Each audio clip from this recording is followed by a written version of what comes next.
That is what makes Yusei Kikuchi incredible, and I hope he does that more often. Goodbye. See you, Attack Buster. It's intense. Yes! What is happening? Welcome to another pitcher video breakdown. My name is Nick Pollack, and today we've got Yusei Kikuchi, and oh my gosh, guys, do you see this? Do you see it? It's Milwaukee. It is the best camera angle for a lefty. Look at this. You can't even see the plate right now. It's so straight.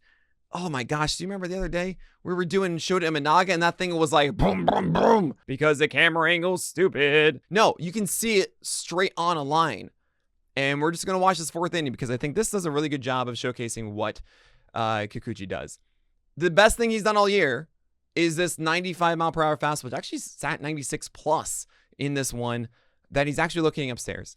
This has been a problem for him in the past. He has such a flat four-seamer.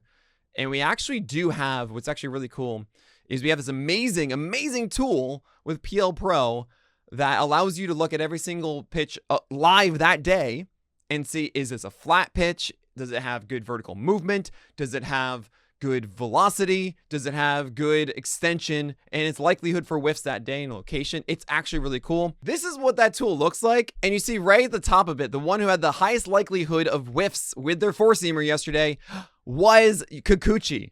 Because look at this, 1.8 is so good, 7.2 velo is super high. If you're not a stats nerd, I understand, but just go to our player pages. Also check out some of the other videos I have to really explain extension and Hava. But Hava is just flatness. IVB is how much vertical break.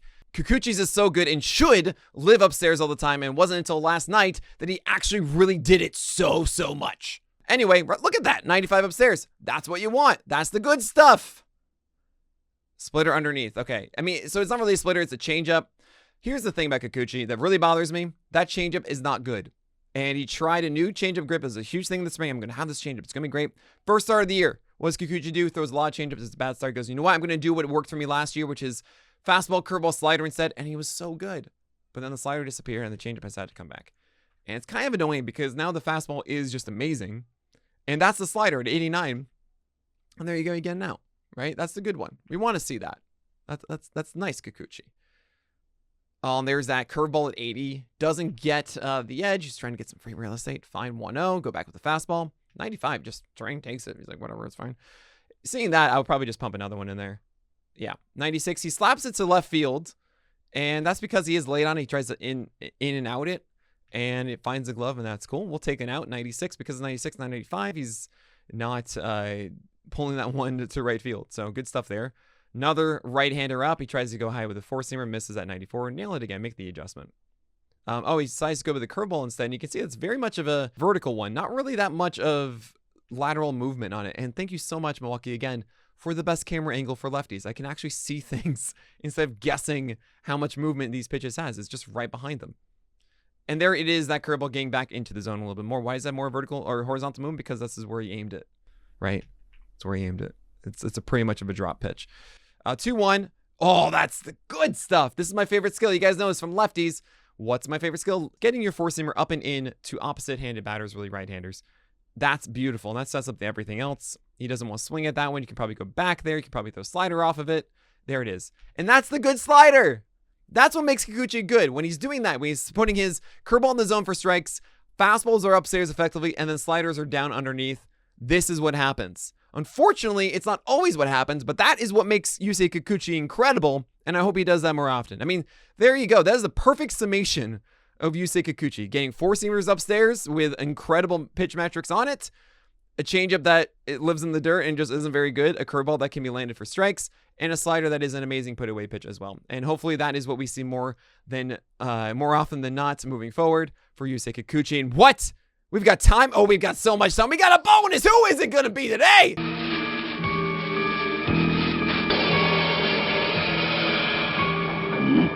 Oh my gosh. It's the unquantifiable, formerly known in San Diego as So Cal.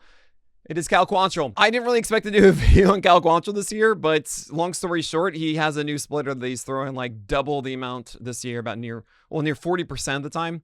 And it can be amazing. He had a bad start against the Dodgers. Shocking, more at 11. And that's about it. So here's Cal Quantrill. This is that splitter and sinker at work. Oh, and by the way, he has a cutter that's kind of decent too. And look at that location. And oh my gosh, Carlos Credit, you're not as good as it used to be. Okay. 0-1 count coming. He tries to pinpoint a sinker off of that. Fine.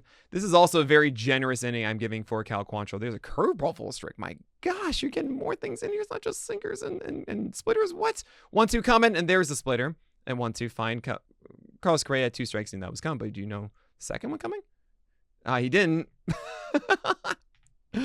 I did. You guys did, because he does the gambit, right? That is throwing the same secondary twice in a row, where the batter thinks that they've earned a fastball on the first 2-strike secondary, and they haven't. He tries to pinpoint and cutter, but really it's not that great of a pitch for him. And he throws one more, and he gets the strikeout.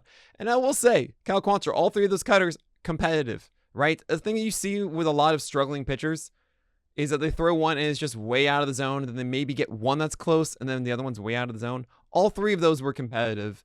And he made the last one the closest that they finally gave it to him. Correa, ooh. That is so, I mean, that is as borderline as you'll find of a cutter. Here we go. First pitch here is a sinker. And the goal here, not a surprise, is to throw that sinker inside and try and just get a quick out, right? Trying to get that grounder. Doesn't get the call on the first one. I'd just go back there the same pitch, personally. He overthrows. It looks like a curve or a cutter there. Don't really care. And he gets it, and cutter, oh my gosh, way out of front.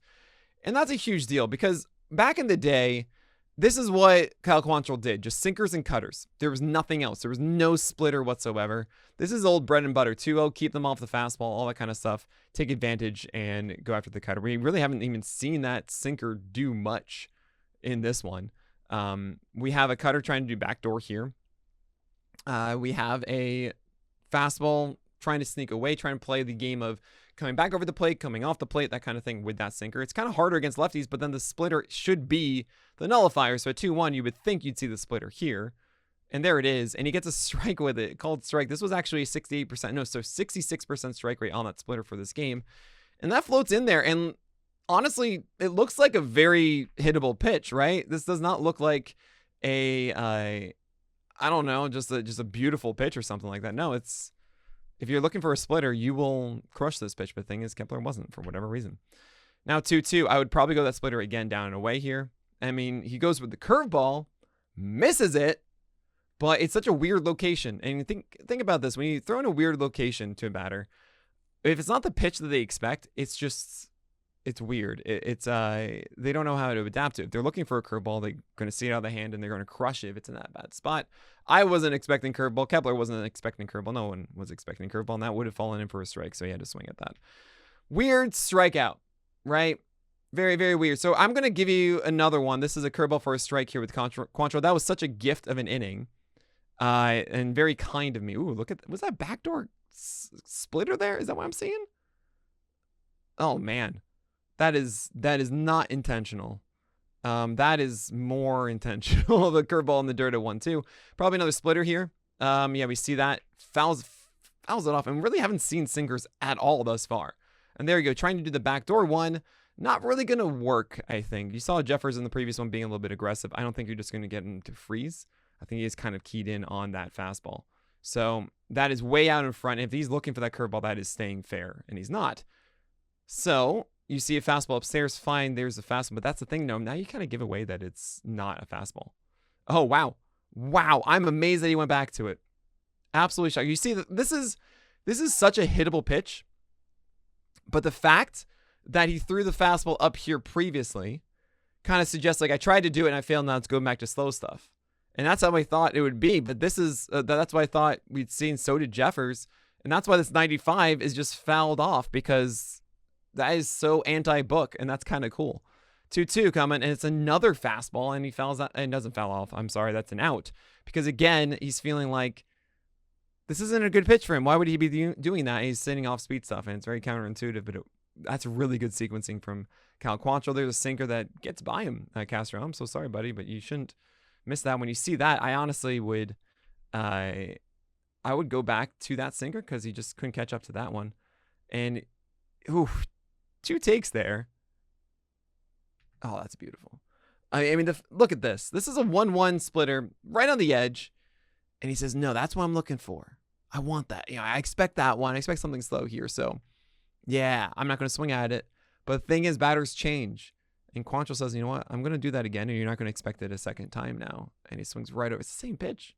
One time he swings one. Why he doesn't? Why? Because of sequencing. It's cool stuff from Cal Quantrill here. There's a backdoor cutter at 2-2. I don't like this call at all. I feel like you either do a curveball. I think you do another splitter. This is far too hittable of a pitch. It's not enough risk reward. I don't think he's just going to passively take that pitch. That makes more sense going high in the sinker. Now you got to go splitter. Like, come on. There it is. Beautiful one. That's filth. Not like the ones before, which are supposed to be competitive up here, maybe for outs. This is for the intent of the strikeout. Gets it down. Gorgeous. That is the pitch that is really, that wasn't there for Quantrill in previous years. Man, there's the first pitch. Curveball, free real estate. Even though he swung, that's still free real estate. We're seeing Buxton at 7th in the lineup, by the way. Slow curveball, 72. My gosh. Oh, there's another splitter. I mean, you can see this. The splitter is just, he's got this feel for it. It's pretty remarkable. And you see him swing over that one, and you just got to do another one, right? Like, how could you not? Oh, that's a bad one, though. That's floated. That ain't good. A 1-2. That's a bad one. Now he's probably going to go away from the splitter. Maybe he's going to do a backdoor sinker. No, cutter. Oh, curveball. And doinked. Oh, that's unfortunate. This is a really good pitch call. I mean, the fact that Buxton is so far out in front of it and is still able to make contact is kind of showcasing why these are normally lower like this, because it's so slow and in a way like this. It's actually better that's away.